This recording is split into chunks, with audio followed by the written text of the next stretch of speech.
Hot Springs Village Inside Out is a closer look at the greatness of Hot Springs Village, Arkansas and the surrounding areas. People, places, experiences. Hot Springs Village is one of the most beautiful places on earth. Join me, Randy Cantrell, and my co-host Dennis Simpson as we engage in weekly conversations to explore Hot Springs Village Inside Out. Today's show is brought to you by Central Arkansas's favorite radio station, KVRE. Find them on the dial at 92.9 FM. Stream them live at kvre.com.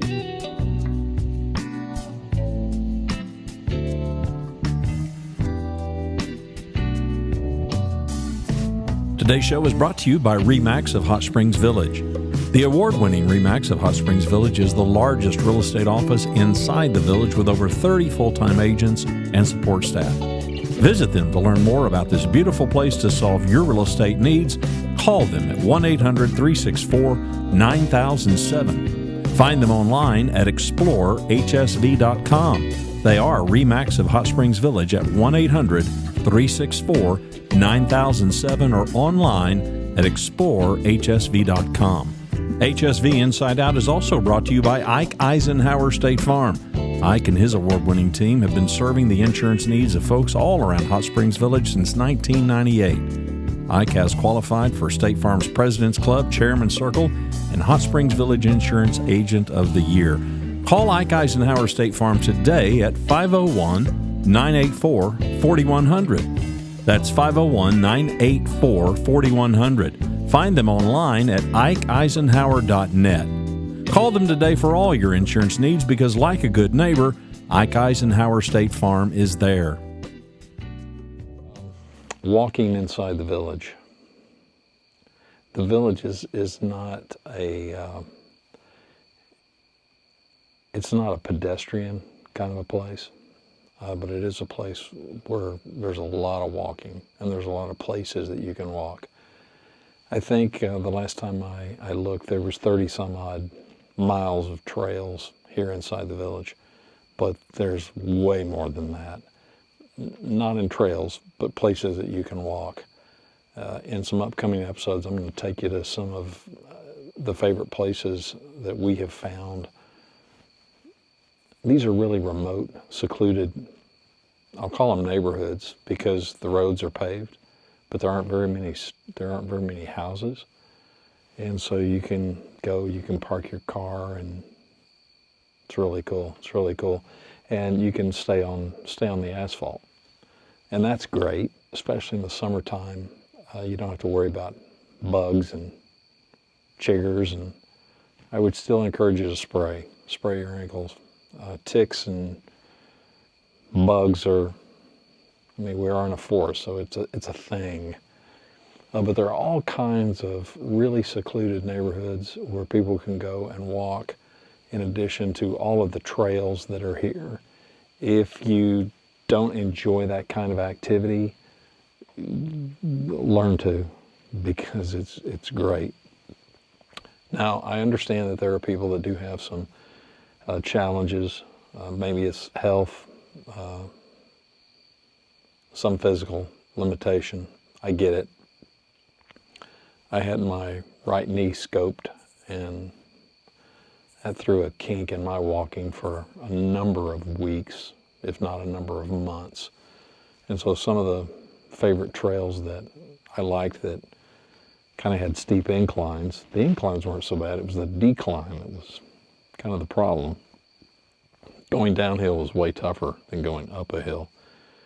But there are plenty of flat places, which is why I'm suggesting some of these not quite so occupied neighborhoods where the roads are paved. And electric bikes, I'm seeing more and more of those.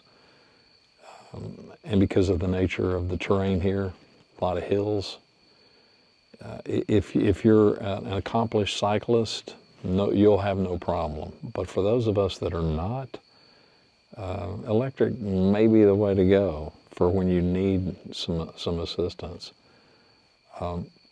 Getting from neighborhood to neighborhood, I'm not going to advise that you ride bikes. There technically are these bike lanes in various places. Yeah, I wouldn't do that. That's just me. But I'm coming from a big city and cyclists get hit all the time. We do not have a whole bunch of cyclists that are out on the road. Now, inside neighborhoods, yes, but even then, I would advise great care and caution.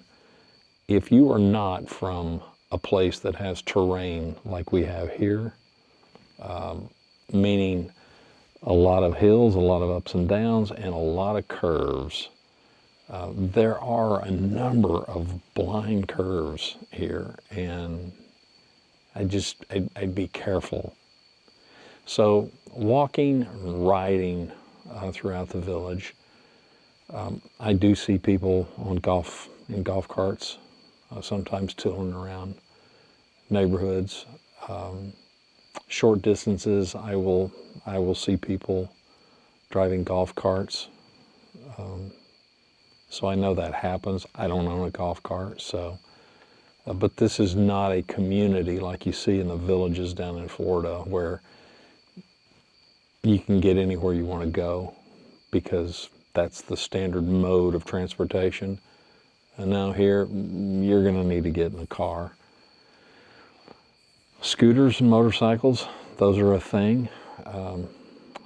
I can see why a motorcyclist would really enjoy these windy roads. Me personally, I'd be too afraid, but that's me. I don't own a motorcycle and never have, so there's that. You're going to want a car. The other thing when it comes to this walking and navigating, moving around the village, and we're accustomed to this in the city. I don't know about people in smaller towns. You know, nothing is gauged in terms of miles. Like, how far is it? That's all in minutes.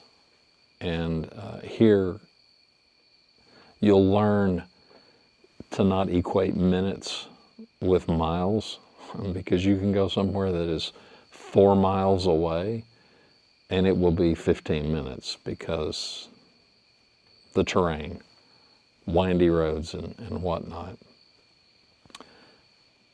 Depending on where you are in the village, as far as all this walking and motorbiking or bicycling and whatnot, depending on where you are and where you end up being,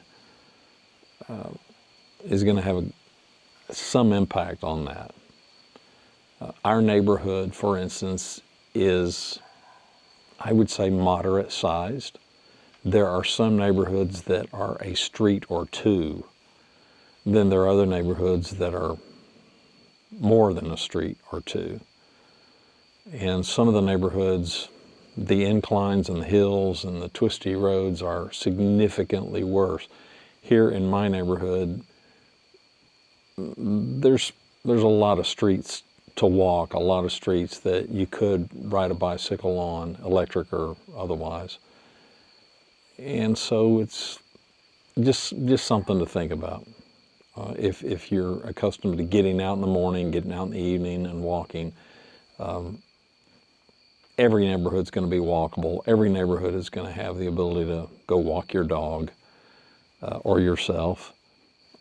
But you'll want to keep in mind the terrain, depending on your lifestyle and how you handle that stuff. We enjoy walking, and you wouldn't know it looking at me, but I do. There is something cathartic about it. The trails are great, but I still kind of prefer going to these neighborhoods where there's a house or two and there's street after street and cul-de-sac after cul-de-sac, and it's just land, it's just trees, and you're on pavement, which can be nice. You're on asphalt, and so it's not like you're bushwhacking your way through the woods. Most people that are here unless age or health precludes it, I would say enjoy walking. And you can walk obviously as far or as short as you want. You can walk as long or as short as you want to. So if you don't already have a good pair of walking, or even better yet, hiking shoes, well, you need to find a good pair. I like Merrell. I like the Merrell brand. I didn't own a pair of hiking shoes until we moved to the village, but I've now got 2 or 3 pair of Merrell, and if that's not the brand you like, then power to you. Find a brand that you do like. The soles are nice and thick, and they're comfortable, and they're plenty warm in the winter, and they're plenty cool in the summer, and they got nice traction and tread on them. And yeah, a good pair of shoes goes a long way when you're walking trails here in Hot Springs Village, Arkansas. Randy Cantrell, HSVInsideOut.com. That's the website. Better yet, hang right here at YouTube, click the subscribe button, and yeah, click that thumbs up too. And even better yet, leave us a comment and tell us what you think about Hot Springs Village, about our show, anything else. Okay, well, politics. Let's leave that. Let's leave that for the idiots on mainstream media. See ya. Thanks for watching and listening to Hot Springs Village Inside Out, a weekly podcast starring Hot Springs Village, Arkansas. Visit the website at hotspringsvillageinsideout.com.